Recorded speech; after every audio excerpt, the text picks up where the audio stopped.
Tyler McGee here. Wanted to highlight more of a scoring aspect of golf, being able to hit different yardages with the same club, because in some rounds of golf you end up being on the perfect number sort of throughout the day. Those are the days where hopefully you can shoot your lowest scores because you have sort of stock shots each time.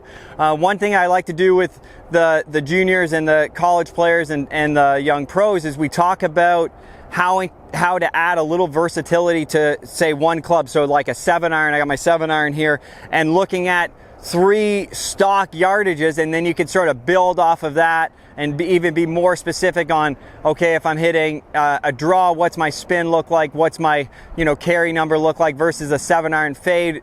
Sometimes they're going to be different, sometimes they're going to be the same. But I just wanted to talk through baseline, some ideas that you can do with the same club, and how to execute 3 different yardages with a 7-iron, okay? So if I come in here, obviously we got our stock swing, so I'll hit a stock one and then I'll build off of that. So I'm gonna go stock 7-iron, normalized. I'm a little downwind right now, but I'll normalize this. Again, these are range balls, so the spin rate number might be a little bit low, so the carry number is going to be a little bit high, but I'll just use it as a reference. If I'm playing, this one's probably around a 185 type shot for me with the 7.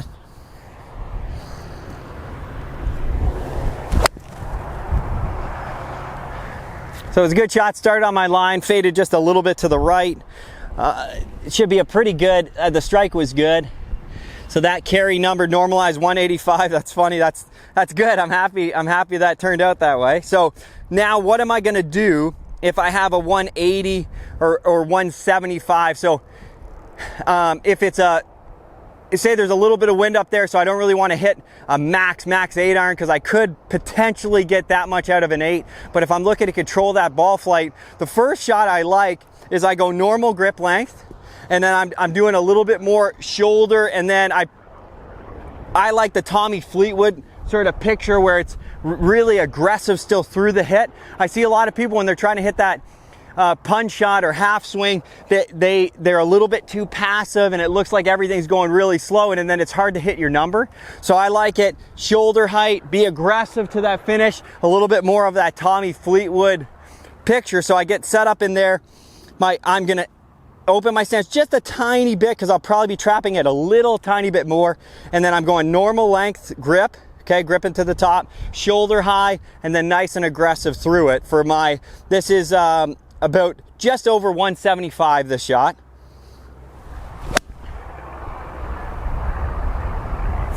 See what that one does. Hit it a little tiny bit heavy. I was a little bit slow through it. Try one more here.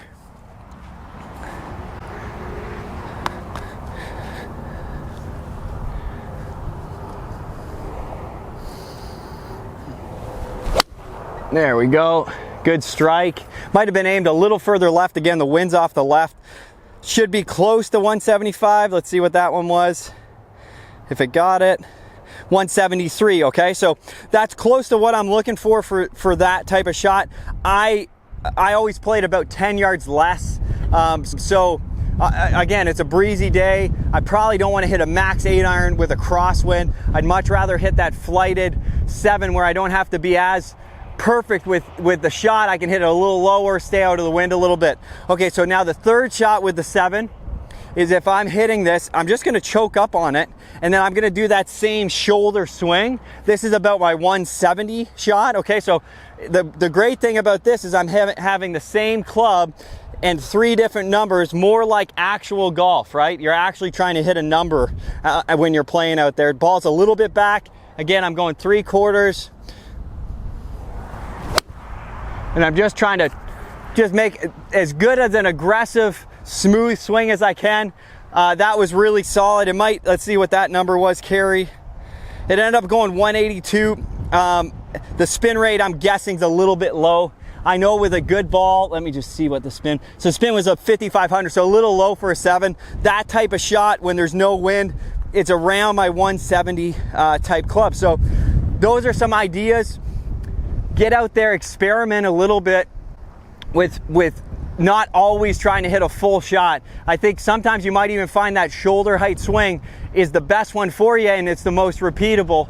But again, everyone's a bit different. Play around with choking down just a little, and then go back to your normal, and then you can hopefully have 3 different numbers in your yardage book when you're out there playing.